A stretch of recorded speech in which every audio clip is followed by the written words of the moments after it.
They realized all over the world where a dark man was being oppressed, he was being oppressed by the white man. Where the dark man was being exploited, he was being exploited by the white man. So they got together under this basis, that they had a common enemy. And when you and I here in Detroit and in Michigan and in America, who have been awakened today, look around us, we too realize here in America, we all have a common enemy. Whether he's in Georgia or Michigan, whether he's in California or New York, he's the same man. Blue eyes and blonde hair and pale skin. Same man.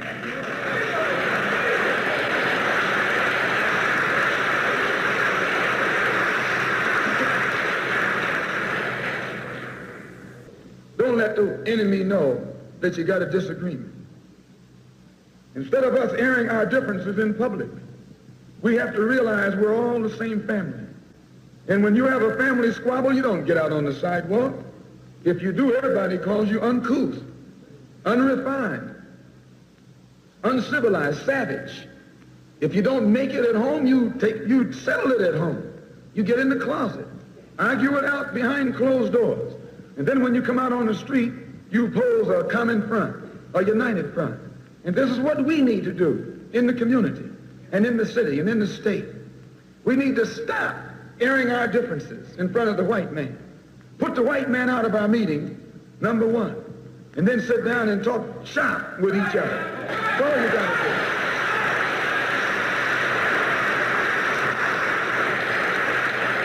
to do. These Negroes aren't asking for no nation. They're trying to crawl back on the plantation.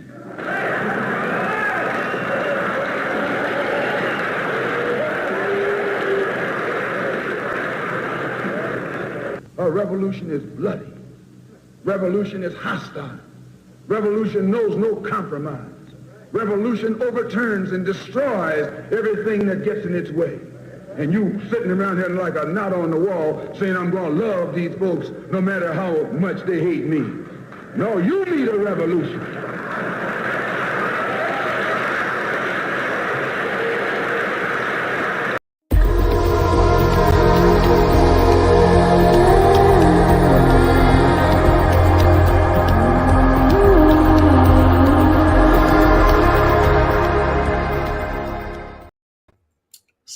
Wassalatu wassalam, Rasulullah, wa ba'd.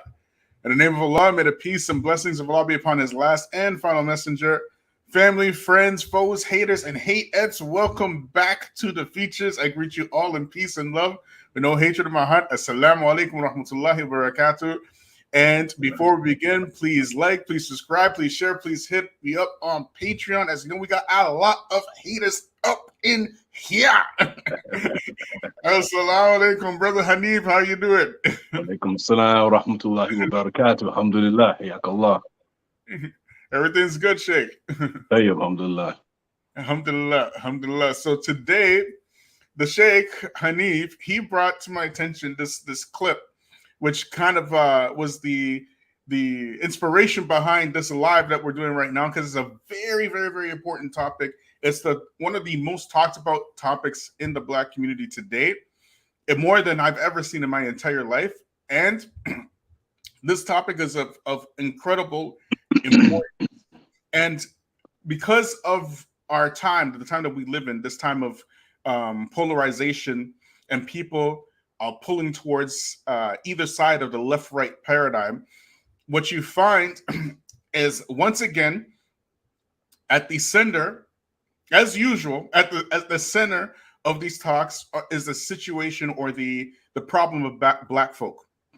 The problem of Black folk. And the person who eloquently said it best was our Sheikh H. Rap Brown, or Jamil Al-Amin, where he said that the problem with America is not bad breath or pollution, right? Rather, it's Black people. It's Black people. And front and center is Black people again.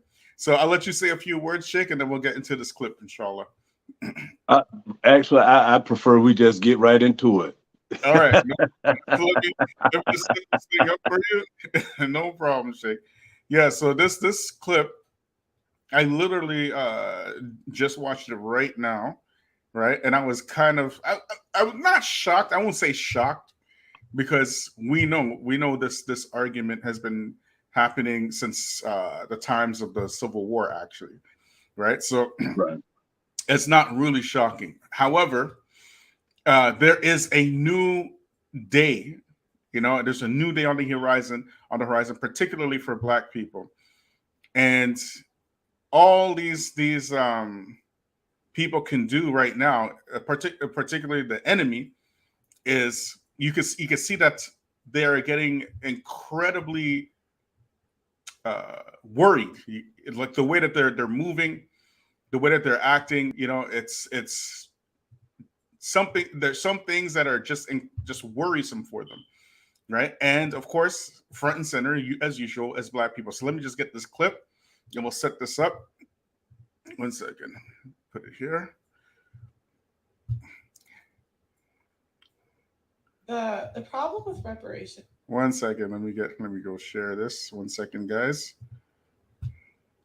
So we will share this clip and we'll get right into it. Ready? All right, let's go here.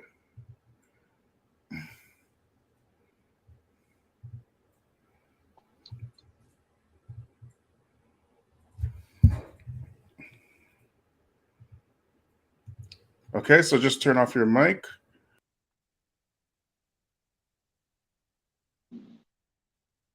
Is what percentage of white people do you think actually owned slaves? I don't know.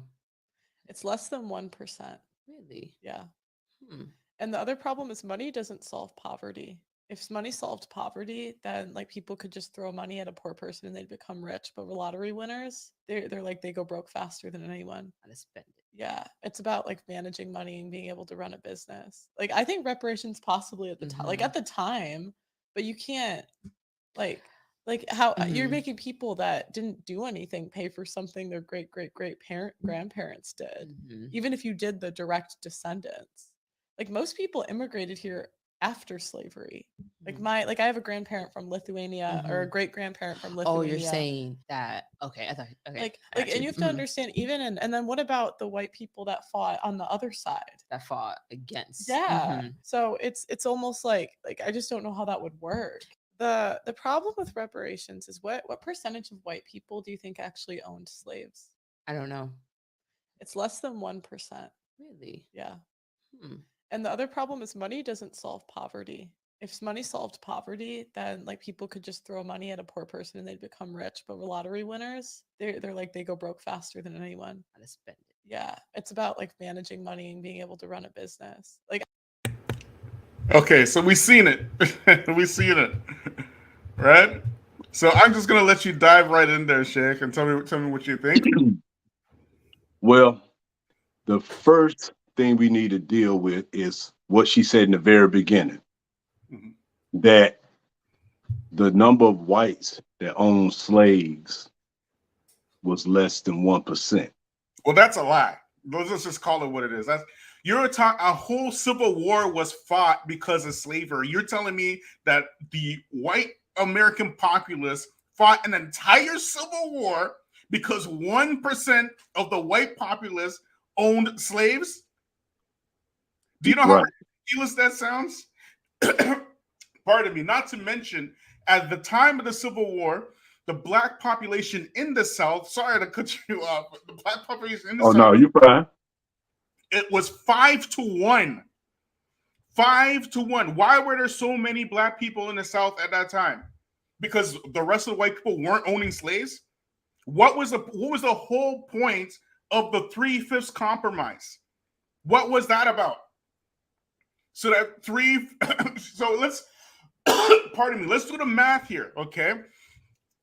The whole point of the 3/5 compromise between the North and the South, in order to make the Union what we know today as the United States, was that they would count 3/5 of Black people as their populace in order to get representation. You understand? So you mean to tell me that 1% of the entire population of the South, right, who only 1% owned slaves, and they needed their slaves to represent, that's going to make a dent in the representation problem? They were literally not going to join the union because of this issue. Like, why are you lying? But again, there's another, and there's so many things. Sorry to cut you off, man. But when I heard that, I'm like, what are you talking about? Nothing you're saying makes any sense. But there is a massive culture war that is happening in our time. It is probably the largest culture war that has happened in the Western history, more so than even the Civil War, because at least that was clear. But now this culture war, again, front and center is black folk, right? Again, always, right? As always. And the whole point is to get black folk to pick a side. Either you're going to be on the right side or you're going to be on the left side. That's it. Just like the North and South days, it's the same thing. America right now is at the cusp of becoming like fractured countries. You understand? It's a very serious situation. So people like, I don't really want to talk bad about Thomas Sowell, right? Because Don't get me started. This way you and I differ on that. Yeah, because I known Thomas Sowell since the 90s. I used to get his since the 80s for me. Since the 80s for you. Okay, so look, Thomas Sowell is what you call controlled opposition.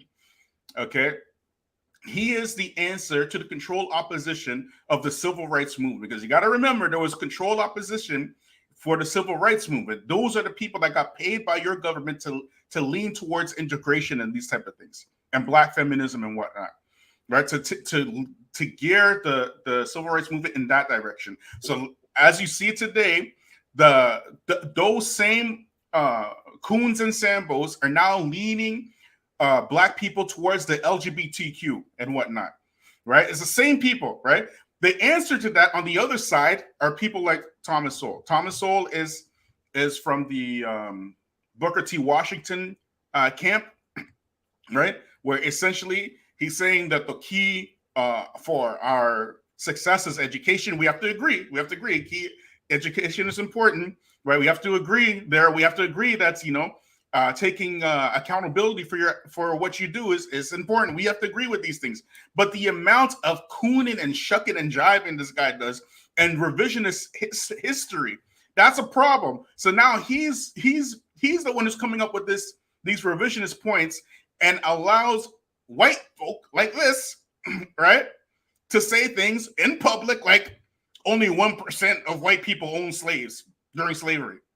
You have got to be kidding me. Anyway, sorry, that was a long. No, you're fine. You're fine. Another way, as many historians have done, like Sarah Pruitt on the history.com.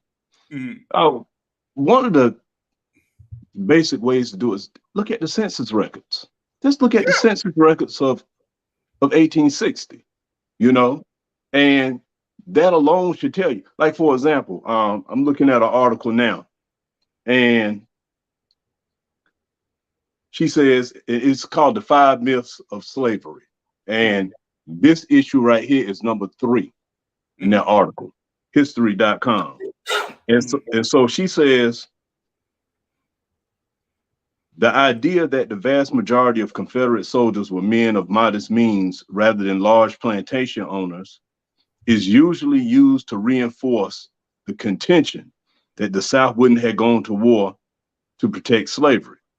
The 1860 census shows that in the states that will soon succeed from the Union, an average of more than 32% of white families owned enslaved people. Some states had far more slave owners, like, for example, South Carolina, they had it's like 46%. In South Carolina, you start breaking it down to states. And Mississippi, it was like 49%. And Arkansas, it was like 20%. So the goal is to look at the census, break them down by states. So she goes on to say that, but as Jamil Bowie and Rebecca Onion pointed out, enslaved. The percentages don't fully express the extent to which the antebellum South was built on the foundation of slavery. Many of those white families who couldn't afford enslaved people aspired to own slaves as a symbol of wealth and prosperity.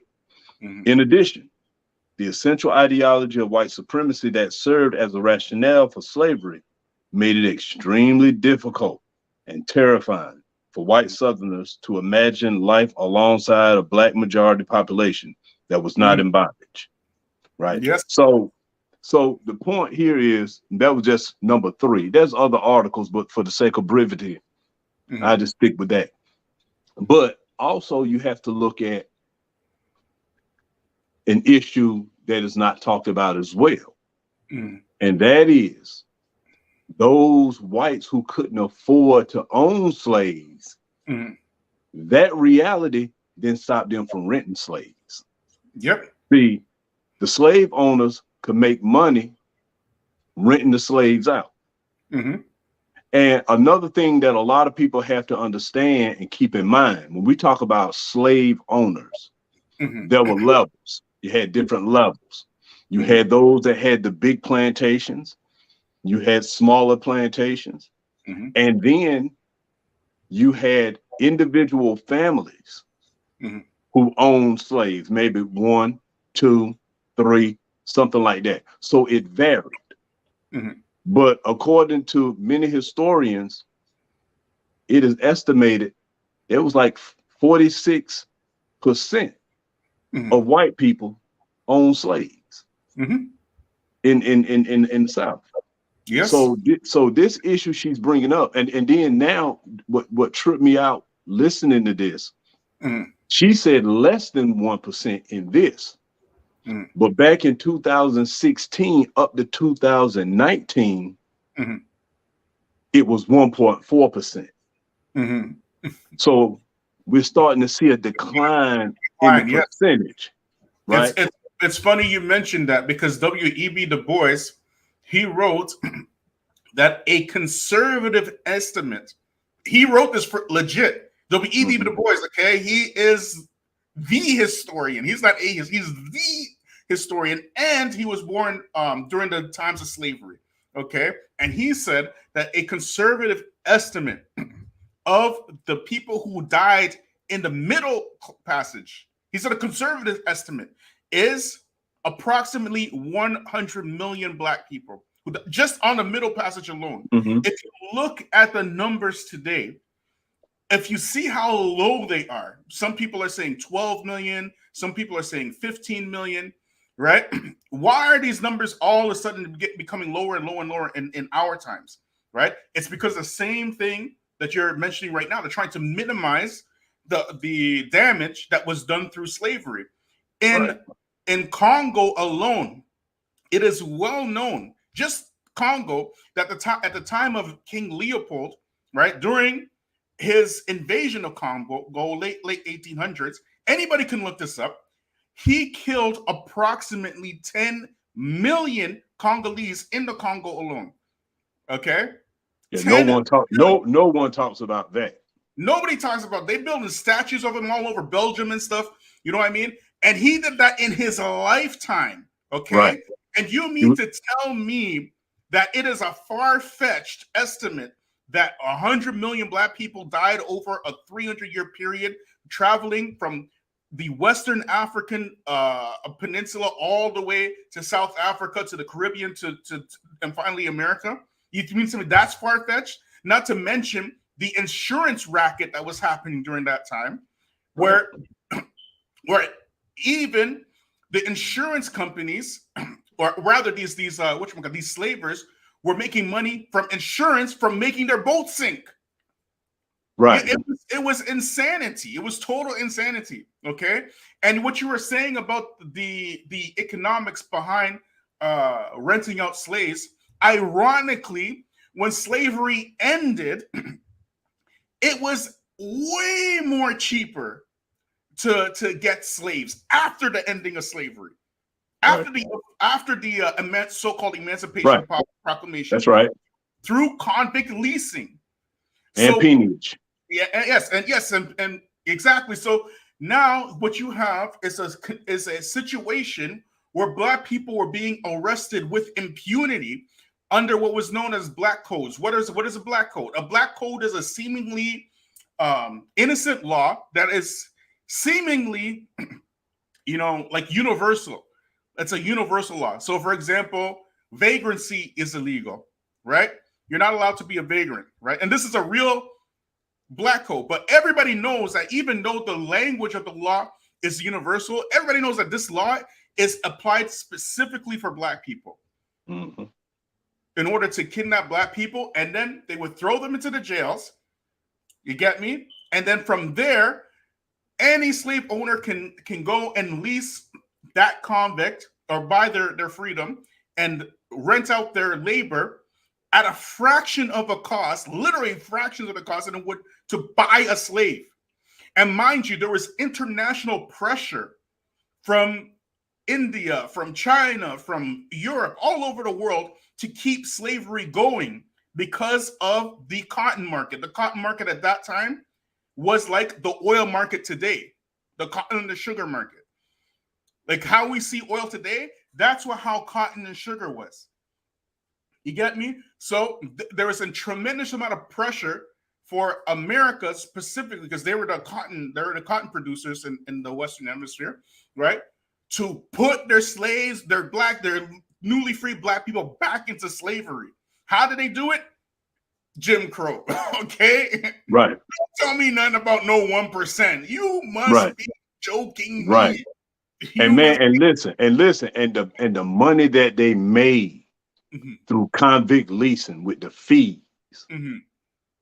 is crazy. A good source on it's still happening today. Yeah. That same system is still happening today. Yeah, a good source on this particular issue is Slavery by Another Name by Douglas Blackman. Tremendous work. And from his research, he shows that when the African Americans got re-enslaved, it lasted all the way to World War II. Yeah. And the only reason it stopped, as Dr. Bell calls interest conversion, right, is because the enemies was using the treatment of African Americans against the United States of America. United States, exactly, particularly the colonists. Right. So they decided to end the convict leasing and peonage. They decided to carry out the law, because law is only as good as they are enforced. So that's one of the main issues, man. And what amazes me with this individual trying to minimize it, and that is they don't look at the whole picture. Yeah, like it was an enterprise. And it's, it's just a complete. It was complete enterprise. You like with African American women, like you can lease African American women who had children to other families for milk. Yes. For milk. Yes. And that in and of itself, they made money hand over fist. Yes, particularly just white from that. Right. Particularly white women. So when you look at the overall mindset, the psychosocial dynamics of white society at the time, as this article mentioned, everyone aspired to own slaves. It was status. Yeah. That was the push, so much so that even African Americans who aspired to be rich, also was like, man, if I had some slaves. Why? Because they're in a dominant society and they have been inundated by ideas and internalized these racist ideas to the point that it's not even a thought to enslave someone who looks like you. And I'm here in North Carolina. See, a lot of times, people don't want to discuss the issue of African Americans who had slaves. And That's one side. That's primarily African Americans.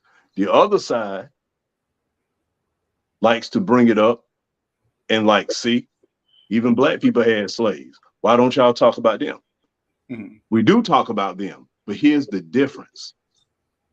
African Americans aspired to do that. Why? Because that was the reality of society. Yes. You see what I'm saying? That's one. Another issue is that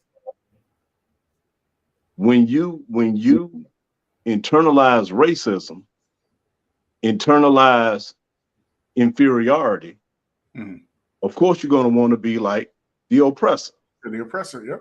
And we said this many times. All we have to do is go back to the book of Allah. Who do we find like that? We find Qarun like that. Yep. As Allah says that verily Qarun was from the people of Musa. So we know he was from Bani Israel. Yep. And when he got rich, what did he do? Allah described that he what? He strutted in his fine clothing amongst who? Amongst his own people. Oh, yep. You see what I'm saying? So again, why? He succumbed to who? To what? The dominant society. He aspired to be more for the dominant society. And this is another area when we start getting into psychodynamics and things of this nature that no one wants to talk about. And this is why the doll experiment done by Dr. Kenneth and Mamie Clark was so important back in the 60s to show how African Americans internalize the racism and felt the inferiority, even on a unconscious level.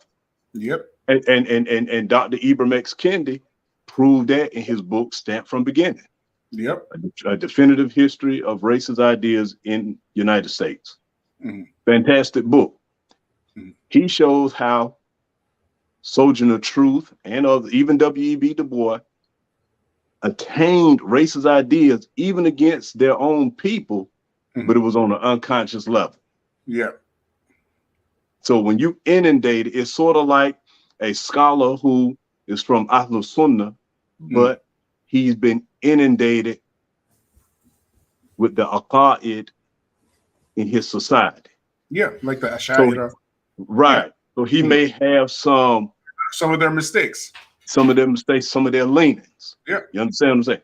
Same dynamics. Same dynamics, you know. So I wanted to deal with that first one because that was like a sore thumb. I want to say, well, alaikum salam wa rahmatullahi wa barakatuh to the brother Kev D. Hayakum Allah, may Allah reward you and bless you and multiply it for you 1,000-fold. I mean. All right, so let's go back to the video. Let's return back to it, okay? And we're gonna play it out again one more time. I think reparations possibly at the time, like at the time, but you can't, like how you're making people that didn't do anything pay for something their great grandparents did. What about this? What about this part here? What about this part here? You got it. Your mic is muted. Sorry about that. I didn't want it to echo. Okay, before we go to this, prior to this, she was talking about how just giving money away doesn't solve poverty.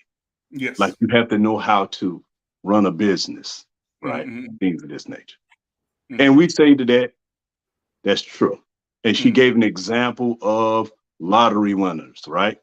How these lottery winners, they get this money, and before you know it, they're broke. No doubt about that. When you're financially illiterate, when you're economically illiterate, these things happen. It's like Allahu Ta'ala talks about the donkeys carrying books. They don't know what they're carrying. So likewise, the individual who doesn't know anything about money, they're going to make those mistakes. So I agree with her on that. However, this does not mean that a person can't get educated. Doesn't mean a person can't get educated. And we also know that the person, if they have money, they have to be responsible. So no doubt about that. I agree with her with regards to just giving money don't solve it. You know, so I give her that one. Now, with this thing here about people who didn't have anything to do with it, right? Being made to pay for something they didn't have anything to do with. Listen, man, check this out. Let's look at Germany, right? Germany is paying reparations to who right now? To the Jews. To the Jews. Yes. Now, peep this. These same white individuals ain't got no work when it comes to the Jews getting the reparations from Germany. That's number one. I'll do something better. I'll do something better since you brought up Germany. Haiti today is paying reparations to France. For what? For the slaves. Yes, for the slaves fighting for their freedom. Yeah. So in order to keep their freedom, Haiti today is paying reparations to France. Okay? Yeah. I can't remember which Caribbean islands, but some of the islands as well paid reparations to Britain.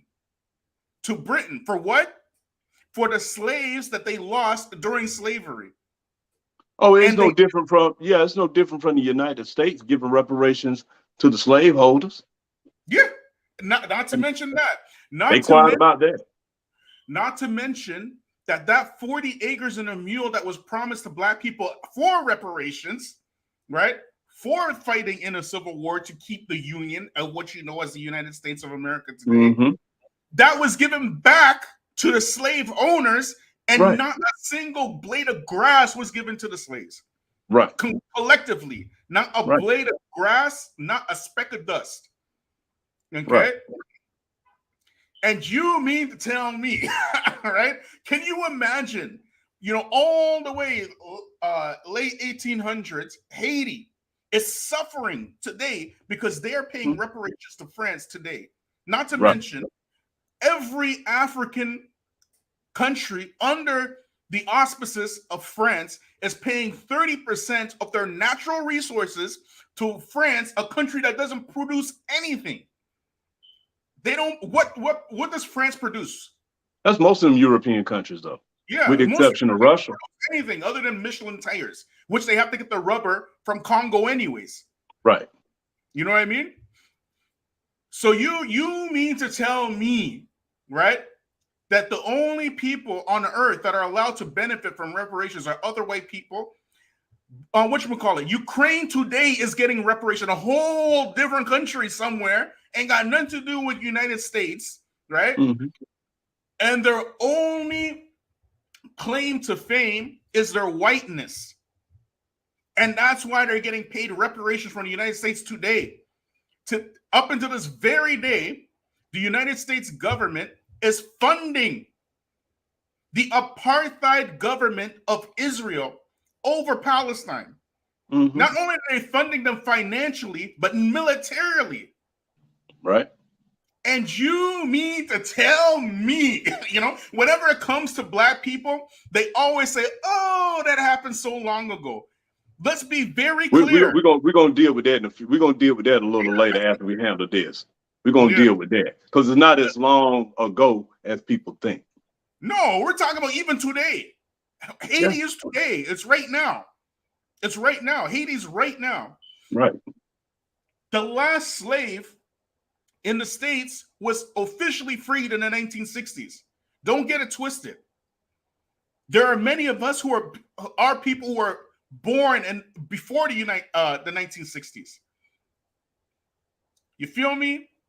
This is an argument in order to prevent Black people from economic independence.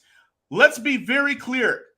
After slavery ended, okay, and after the United States government totally turned back on their promise to Black people, it was Black people that came and rose themselves up from 0% literacy rate within a time span of 12 years all the way to 68% during the time frame of what you call Reconstruction. Reconstruction, yeah. During that time frame, they were building their own churches. They were politically astute and involved. They had their own businesses. They had their own schools. Black people had their own. And where did it go? It was razed to the ground by the enemy. The same people that you're saying all this happened hundreds of years ago. This was in 1870s this happened. That was the birth of Jim Crow after they were violently repressed.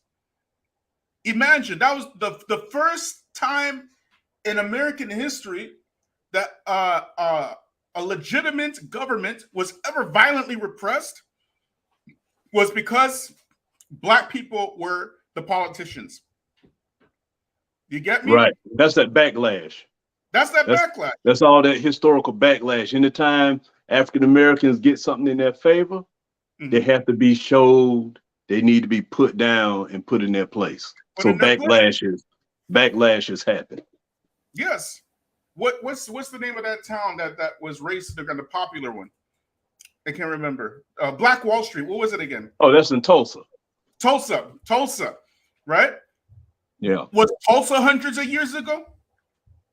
Was the Highway Act of 1950 hundreds of years ago? The Highway Act was intentionally used to raise entire Black communities, self-sustaining Black communities, to the ground. To the ground. Was Central Park hundreds of years ago? What is you talking about? You know what I'm saying? What is you talking about? But again, there's this cultural war that is happening. There's this cultural war that is happening right now in order to confuse the people, to prevent Black people from any type of economic independence. And that's why I say, and I say very openly, that we need our own Black nationalism. I don't care what anybody else says after that. I mean, everybody else has one. Everybody else has one. Listen, man, as long as you don't follow the footsteps of Iblis, if you're Muslim, as long as you don't follow his model and you work to look out for yours, what's the problem? Yeah. Especially when you know your people need the help. Exactly. Come on, let's stop playing games. Let's stop playing games. Why didn't Musa go and help the Egyptians? Why was he just sent specifically to Beni Israel? Why didn't he say that Beni Israel and the people of Egypt? Why not? Because of the oppression. Thank you. Allah sent him there to get them. Thank you. It's just that simple. So now here we are facing this 500 years of who knows what, like never seen before in human history. And you mean to tell me that we can't do something for ourselves? We got to go and play in everybody else's backyard and be second-class citizens behind everybody else? We got to be Robins to everybody else's Batman? If that, you know what I mean? You've got to be joking. There's some sickness happening here, man. Another thing that we want to look at too, and I brought up the issue of Germany, and I'm talking about them paying reparations, right?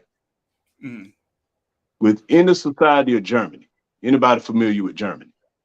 Everyone knows there are a lot of Moroccans in Germany. There are a lot of Turks in Germany. There are quite a few Somalis in Germany. There are also a lot of Americans, African American and European Americans, who were in the military and got out of the military and remained in Germany. They called the European out for those who were in the military, right? Now, did these individuals have anything to do with what the Nazis did? No. And everybody gonna say no. But guess what? since they're citizens of that country, they're going to partake in paying those reparations. Why? Because when you become a citizen of a nation, you incur everything that nation incurs. So if that nation incurs debt, then guess what? You as a new citizen are going to be responsible for paying that debt. You can believe that. That's why Black people right now are responsible for paying for Jews in Israel. They're responsible for paying for Ukrainians in Ukraine. They're responsible for paying for Chinese in the US. They're responsible for paying for LGBTQs. And nobody is paying a single red cent for the economic, social, and everything else benefit that Black people have, benefit every person in society with. Not a single person is paying a single red penny to Black people. Right? Not one, because it happened so long ago. You've got to be out of your mind. You must be out your mind. So, and like I say, that same work she put in to talk about who's responsible and who's not responsible. It's simple. Listen, man, you in Ottawa, right? Yep. All right. You walking down the street minding your own business. Police officer jacks you up, rough you up a little bit, smack you around a little bit, and you haven't done anything. So you go through whatever you go through in the judicial system, what have you, and you say, you know what, I'm gonna sue this cat. Yes. So you get a settlement. You get a settlement for thousands, right? Let's say millions. Let's say millions. Let's say millions. Let's say 3. Yeah. All right. Let's say 3. All right. Boom. I know where you're going with this. Let's say millions. Yeah. There you go. Where the money coming from? Exactly. Who's paying it? You better believe it. The taxpayers paying it. You see what I'm saying? So the point I'm making is these issues like this, you have no work for. But you want to take that same logic and say, well, what about my family? My family, like she mentioned, my family from Lithuania. That's the price your Lithuanian family has to pay to be a citizen in this country. They make you fight if the country get invaded. Huh? You want to be a citizen? You got to put in citizen work. African Americans are the only group to fight in every war, from the Revolutionary War all the way to the Gulf War. This last war in Afghanistan and Iraq. Yep. Right. So African Americans participate in every war. It's not a war. You name it. There's not a war in this country African Americans didn't participate in. Right. Also, ever since African Americans have been able to pay taxes, you tax African Americans in a way that keeps them in poverty. Yep. Right. And you tax them in a way as if they are equal citizens, but they second-class citizens. Yes. Nobody has any work for that. No one from her side has nothing to say about that. And then they get upset when Dr. Dorothy Brown writes her famous book, The Whiteness of Wealth, talking about how the tax system impoverishes African Americans. Yeah. They got all kind of negative things to say about the book, but can't refute no data that she bring in the book. You understand what I'm saying? These are the dichotomies that we constantly see with these people. And when you look at that video, who that dude sitting right there in the middle? That's Thomas Sowell. That's your man. That's your man. Yeah. See, that guy right there. Yeah. That guy right there, he obfuscates history. Yes. This is what he does. That is a fact. That is a fact. He obfuscates history. He conveniently leaves out certain truths to bolster his theories. And what I find amazing about this individual, though, he's an economist. He's an economist, right? Yep. Now, peep this. He's an economist, right? We only see him when he's talking about racial issues. No one consults him about the economy. Although I have his book, Basic Economics, tremendous book. Now, he has some economic views that I can't stand. Yeah. But he works for the Hoover Institute. So what do you think? Yeah. So the point I'm making is that this is their go-to guy.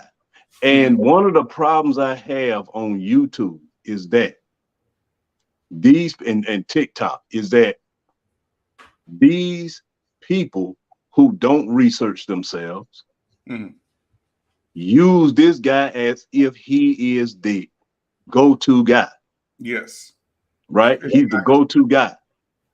And so if he said it, it must be true. Right. But one of his earlier interviews back in the 90s is he was bringing his opinions about the racial wealth gap is not about race, it's about education. And if all things being equal, if you're educated, right? If a black person has the same education as a white person, right, they're going to have the same economic outcomes. Hey man, listen, bro. Check this out. I'm gonna tell you the problem I have with him. Yeah. I'm telling you the problem I have with him.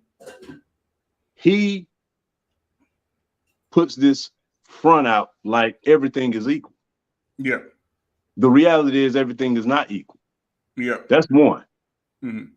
Number two, another problem I have with him is that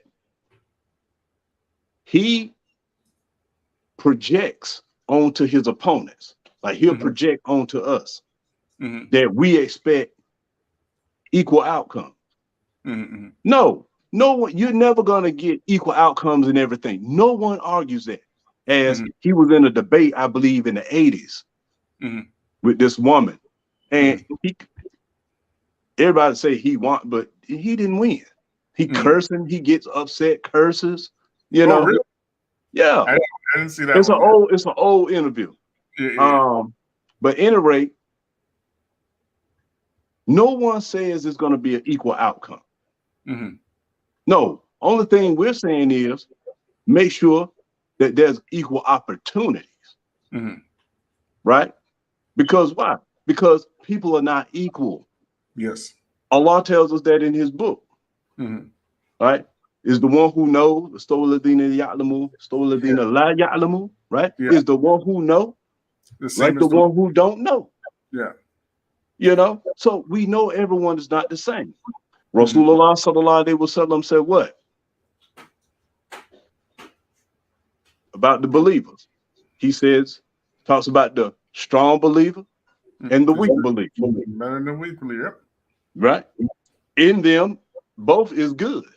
But who did he talk more about? Strong believer. Yep. You see what I'm saying? So even though there's some good, they're not the same. So no one is debating the issue of equal outcomes. No one believes that. You understand what I'm saying?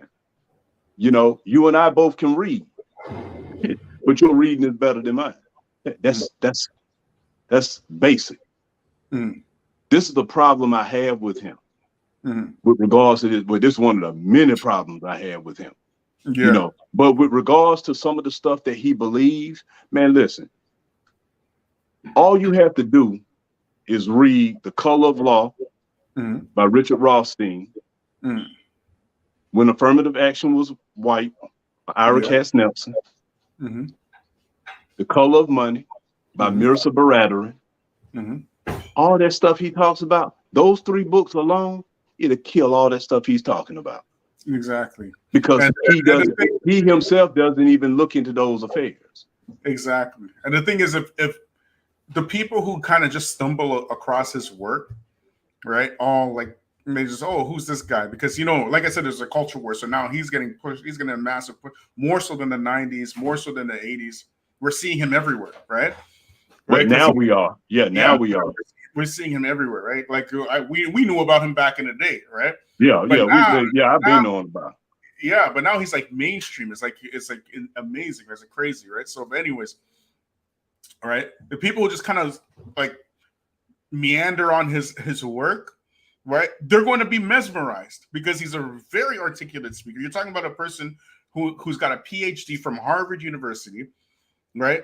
And he's incredibly smart. He's incredibly smart. So if you're just listening to him, you're listening to him, right? You're just going to be like in awe, right? However, there's a difference between listening to him and fact checking him. You understand? Indeed. We do, in my opinion, we do need a Thomas Sowell, right? We need that because of what's happening on the other side with these civil rights charlatans like Al Sharpton and Jesse Jackson, these types, right? So there has to be like some balance with the Thomas Sowell. But again, like anything else, I don't have a problem with balance, but when your premise, though, his premise is cooning. Let's be clear. That's my point. That's my point. He comes from the Booker T. Washington school of thought, right? And Booker T. Washington, who was a former slave, right? His whole idea was that Black people should, let's call it what it is, they should sell out in order to get the bag, and it works. You cannot say that does not work. Well, I kind of slightly disagree with you on that with regard to Booker T. Washington. I get what you're saying. Yeah. But Booker T was more practical than that. Booker T felt that is one of the reasons why he started the Tuskegee Institute. Yeah. Booker T felt that, listen, we have all the skills. Yeah. Because we just come out of slavery. Yes. We have all the skills. Mm. So why don't we focus on labor? Mm.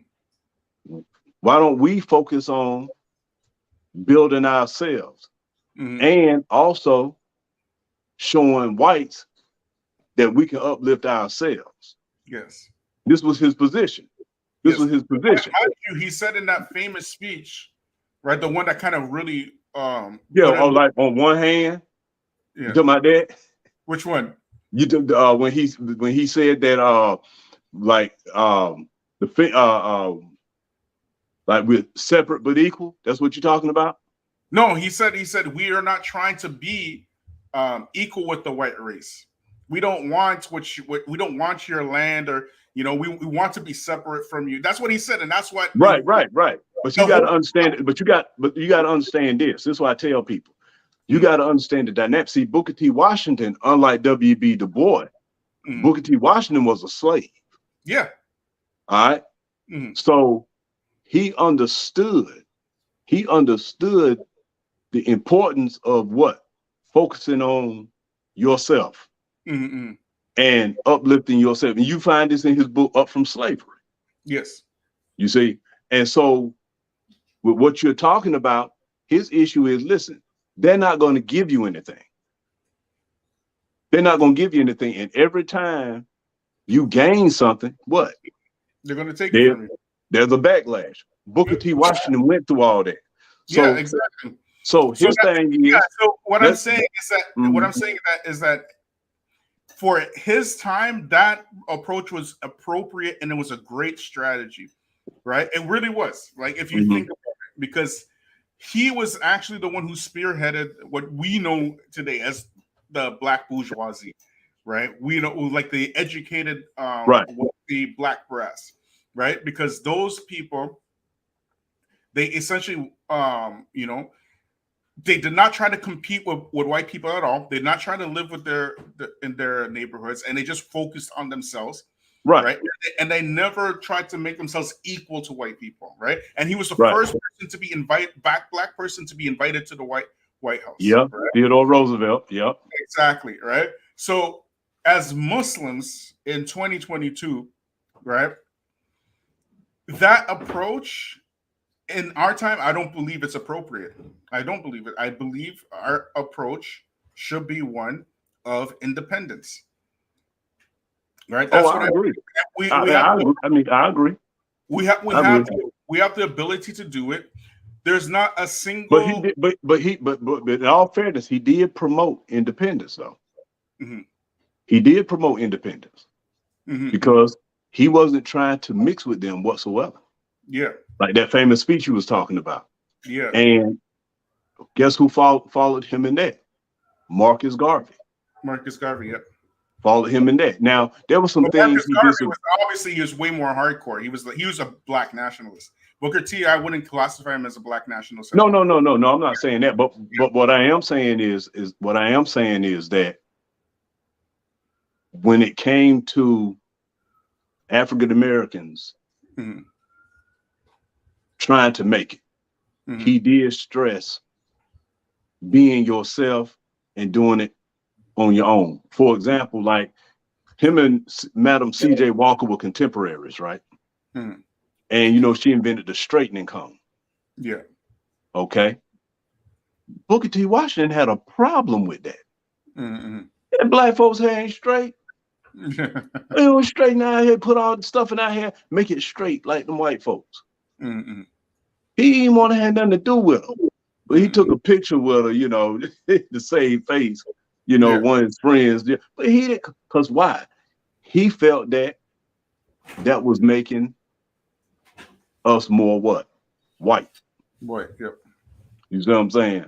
Yeah. But regardless, you know, a lot of these leaders, you're going to find some things you agree with, disagree with. But I try to look at my whole point with Thomas Sowell.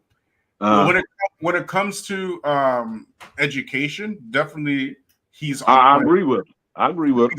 He's 100% on point with that. When it comes to accountability, feminism, the welfare problem, these things, you can listen to him 100%. Like, he's on point, because this was missing from the other side. The other side, they don't want any accountability, right? They're always asking the government for programs for black folk and whatnot, right? I don't believe. But here's the problem I had with Thomas Sowell. Even when you talk about welfare, right? Yeah. He don't talk about the other side though, and that is when welfare opened in the 30s. That's one of the things that helped whites get out of poverty. Blacks didn't start getting it until the 60s. Yep. You understand what I'm saying? So this is a problem that I have with him.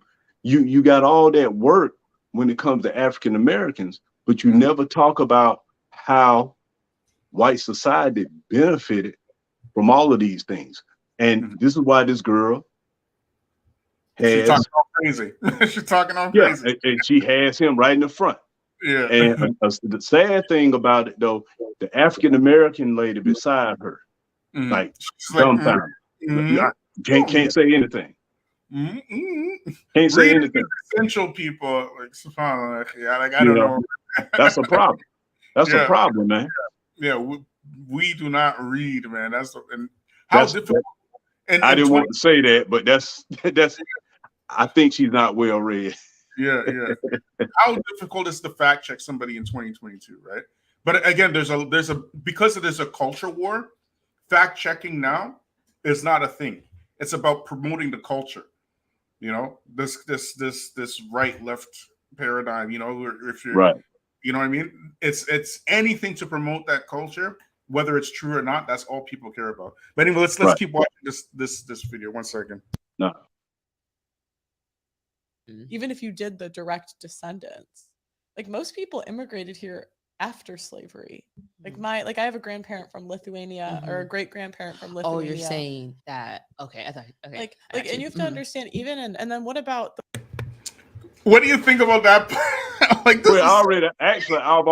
I've already addressed it. When your people come from Lithuania to the United States of America to become citizens, whatever debt the United States incurs, you as a citizen are responsible for that debt. You're responsible as a nation. This is why I started off talking about what? Germany and them paying reparations to the Jews. Why? Because even though we weren't there, our nation is at fault Mm-hmm. I wasn't in World War II. I ain't got nothing to do with Hiroshima. Mm-hmm. But did we not pay Japan? Yep. Fixed it up too. Mm-hmm. Matter of fact, just about everything we destroyed over there in Europe and different places, we did what? We rebuilt it. Yeah. Yep. But meanwhile, the African Americans at that same time, they come back home from the war, and the New Deal is passed, and only a small portion can really benefit from the New Deal. Only a small portion, because the GI Bill comes out of the New Deal. Only a small portion could benefit from the GI Bill. You know what I'm saying? Here's the crazy thing too, right? When she's talking about most people immigrated to the States after slavery, right? This is so insane, right? Because what was happening after slavery, right? She's talking about the Industrial Revolution now, right? That's when the majority of people immigrated to the States during those times, right? After World War I, World War II, these times, right? Right? Because the Industrial Revolution was happening at these times. And mind you, people who are not historically classified as white, what were they getting classified as? Black. No, they were getting classified as white. You talking about like the Arabs and all? They would get classified as white. It's white. Yes, this. We talked about this so much. Yeah, you talked about this already. Yeah. Yeah, they're coming over here, and why were they being classified as white? Why? Why were they bringing up all these different Europeans that they didn't like to begin with, like Italians and Irish? Numbers. Yeah, for numbers, right? You know numbers. Let's keep it real. Right? And then the Arabs, they're bringing the Syrians, all this kind of stuff. They're bringing them for numbers because of demographics. Because in those times, there was a hell of a lot of black people, right? So now they're bringing all these people, and what are they giving these same white people, like her Lithuanian grandma and whatnot? What are they giving them? Civil rights. not only civil rights, they're giving them free land. Free, okay? Yeah, some of them did get free land. From these times. They're giving them free land, right? Slavery's over. They're giving them free land. You know what I mean? They're giving them whatchamacallit. Redlining didn't start until the civil rights movement. So they were intentionally locking out black people from participating in capitalism while allowing her grandparents, right, to participate on capitalism and exploit black labor at the same time. All this is happening in her grandparents' lifetime, her parents' lifetime, and even her lifetime. Even her life, because as we speak today, both Canada and the United States are bringing plane loads of Ukrainians to the West. Why do you think they're doing that? Why are they pushing up little these little Haitians, right? Pushing their rubber boats right back to Haiti. But flooding the countries with as many Ukrainians as they can. Why do you think that's happening? Boost their numbers up. Why? Because in the past few years, what have we been talking about? Their numbers dwindling. The numbers are dwindling, and they know it. And we put out Joe Biden's official statement to your old, tired, civil rights leadership, talking about, well, you guys better work with the Hispanics, because by the year 2040, white people will no longer be the majority. It's going to be Hispanic population. And then even with them though, how many of them classify as white though? Exactly. I mean, don't get me started on that one. Yeah. You know, this is total insanity. And she talking about. I mean, it's a lot of them that do that. She talking about, most people immigrated. They immigrated for the American dream. The American dream was a black people's American nightmare. Up until this very day, is the same thing. The same thing that was happening then is the same thing is happening today. It's not different. You get it? No, it's not. Of course not. Black people are not being let in. White people are being let in. Black people are getting locked out of capitalism and economics. White people aren't. All you gotta do. We did that program on gentrification. Yeah. All you gotta do is look at gentrification. You know, Yeah. that's all you have to look at. Which And the door was open from urban renewal. This is not no 30, 40, 50, 60, 70. This is today, 2022 is happening. If you go to Britain, what's happening in Britain today? The British government is offering its British citizens money to house Ukrainian families while kicking Africans back to Rwanda. So what is you talking about? That backfired on them, but yeah. That's true. Years ago, my patootie, you know, what is you saying? Right. Anyway, let's keep watching this video, inshallah. Let's keep watching. The white people that fought on the other side. That fought against. Yeah. So it's almost like I just don't know how that would work.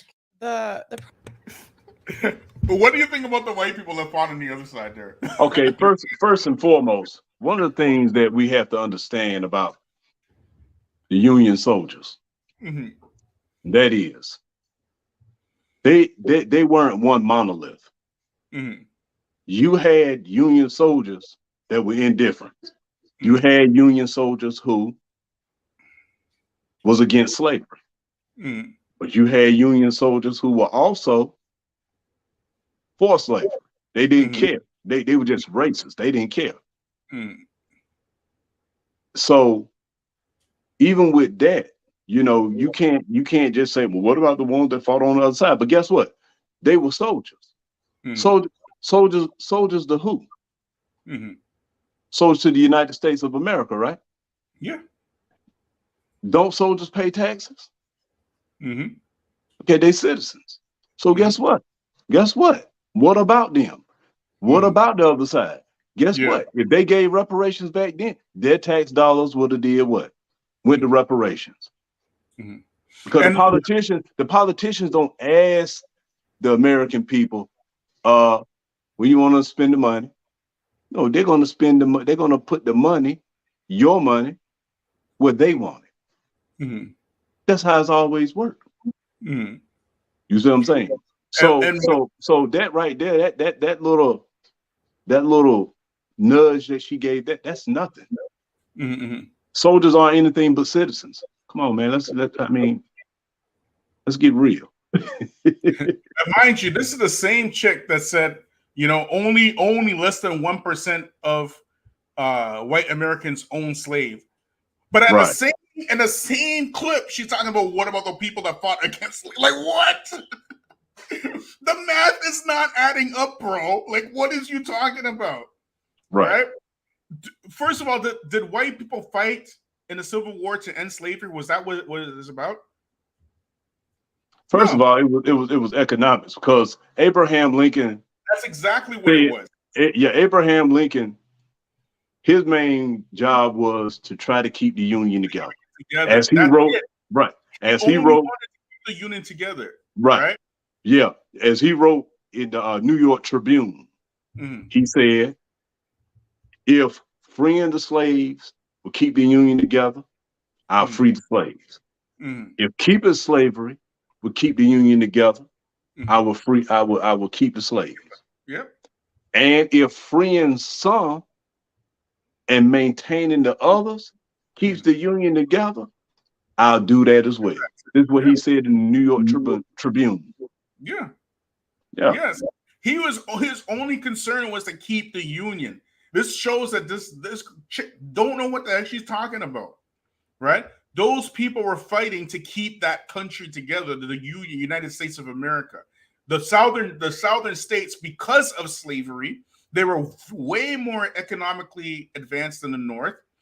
And on top of that, they were trying to push westward and make slavery a westward thing. And that's when Abraham Lincoln said, we can't have this anymore. We can't, because these people are trying to succeed the Union. You get it? They're trying to divide the country up. We already have this 3/5 compromise thing going on, all this kind of crazy stuff, right? So it wasn't about freeing the slaves. It was about keeping the country together. And that's why you have these problems between the North and the South up until this very day. That's why, because those issues haven't been addressed. That's why in the southern states they can make all these insane gerrymandering and Don't get me started on that. laws. They're doing this because these are the slaves. These are the states that had the slaves. They have very large black populations. You're from North Carolina. You know exactly what I'm talking about. I was just about to say that. Yeah, you know exactly what I'm talking about. Right? Right? That's why they do this stuff. It's because of white supremacy. You get it? Ain't got nothing to do with well, you know, all of a sudden we got a conscience, let's free these black people. Are you crazy? We've been living beside y'all for 500 years. We know what your conscience look like. Okay? Give me a break. Go ahead, Sheikh. No, that's pretty much all I had to say on that one. I mean, it's pretty self-explanatory. It's nothing hard. I just feel sorry for the African-American woman in that video because she is dumbfounded. Like, can't say anything. Yeah, she can't because she don't know anything. She don't know anything. And that's the sad part. Like it says in the Bible, my people are destroyed due to lack of knowledge. And this is something that's translating all over Black society. So for me, it's like there has to be a group of us who are just willing to do the work and move on, because this split is coming. It's already here. Yeah, it's already here. The polarization is already here. You know, there's a large portion of Black society that don't want to deal with the Pookies and Ray Rays anymore. We don't want anything to do with this thing that is called Black culture. We don't want anything to do with Black feminism and all this kind of stuff and the backwardness and Black society. We want nothing to do with that, right? All that stuff is byproducts of white supremacy also. But that's another story. Exactly. Right? So as Muslims, to be honest, we are the ones who should be leading this fight. We're the ones and we're the ones who should be in the forefront. And what's happening is Negroes are becoming Muslim, and they're still Negroes after they become Muslim. You get it? They're not trying to change out of that niggerish mentality. Or they want to escape outside of themselves and become someone else. That's true too. Because there's a lot of you could say like trying to take the easy route or religious laziness, and that's kind of brought over from Christianity, right? Where you have like, you know, all you have to do is believe in the pie in the sky and whatnot, and that's enough. Just to believe. That's not even from our deen. Yeah, it's not. We have so much work to do, and it's it's criminal that we have all this work to do and we're doing some things to destroy ourselves. You get it? So there has to be even if it's a small group of us, a small portion of us who are just willing to leave those people alone, right? So that we can get things done. Indeed. You know what I mean? So I'll let you get some last words in here, Sheikh, and we'll call it a night, inshallah. Inshallah, ta'ala. Well, to all the viewers, you know, these issues, I know many Muslims don't feel, or some don't believe, or whatever the case may be, that these issues are important. But the reality is, whether you believe or you don't believe is irrelevant. It affects you. If you're African American, Afro-Latino, if you got dark skin, it affects you. And it affects your family members. Love it, whoever want to love it. Hate it, whoever want to hate it. This is the reality, you know. And us adopting Islam makes us better, but we're still in the same reality. No different from the Sahaba, huh? The Sahaba had an array of social ills. No doubt the Quran and the Sunnah dealt with them. However, there was some that still permeated.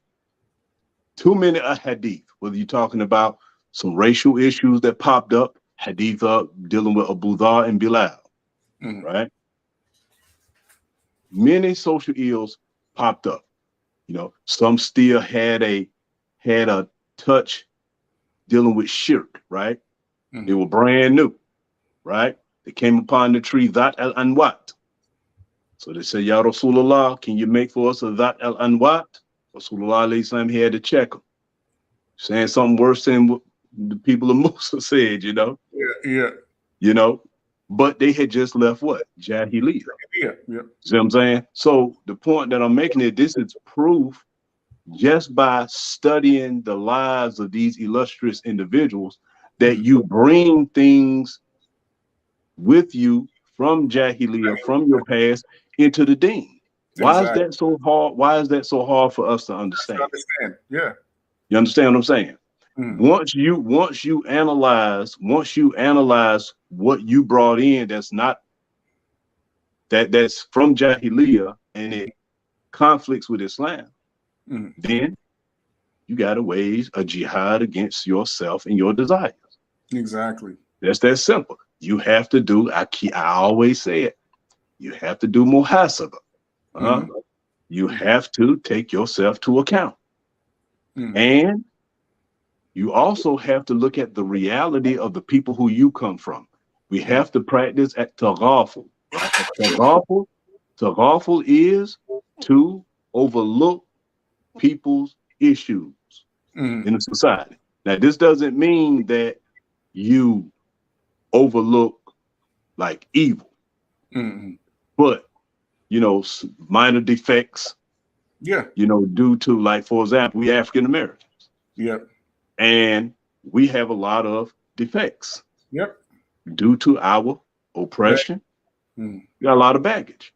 So you have to be patient with your own people. You have to practice. Yeah.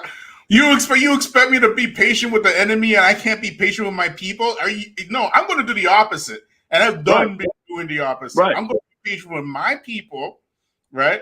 And I'm going to show the enemy the most work, and I'm not going to have any mercy on the enemy at all. I know who my enemy is. I have no doubt. You know, I'm very clear who the enemy is. You know so what I mean? These are areas that we have to work on. You know, from my studies, from my observation, you know, from my different lines of work, you know, this right here, what I just mentioned, we have to practice those things. And we have to, when we study the SCR, biographies of the Sahaba and other illustrious individuals from the Salaf, we have to not only look at their lives, but we have to also look at the reality of what we have in our lives that's comparable, so that you can work on your issues, because the same issues we have today, they had yesterday. Yep. Just different forms due to technology and things of this nature. So this is what I want to say with regards to that, you know, and don't be shy or have fear of being labeled a black nationalist because you're trying to uplift your people, right? You know, you may be trying to give dawah to your people. They don't accept Islam. Okay. Allah decreed that everybody not going to be Muslim. Exactly. But it does not absolve you from maintaining good relations and being of benefit to your people and the society you come from.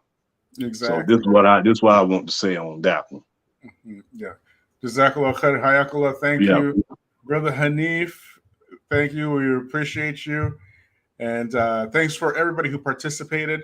Thanks for the brother Kevdi for your generosity. Hayakumullah. May Allah reward you and bless you and multiply it for you. Ameen. Subhanaka bihamdik wa ashhadu an la ilaha illa anta astaghfiruka wa atubu ilayk.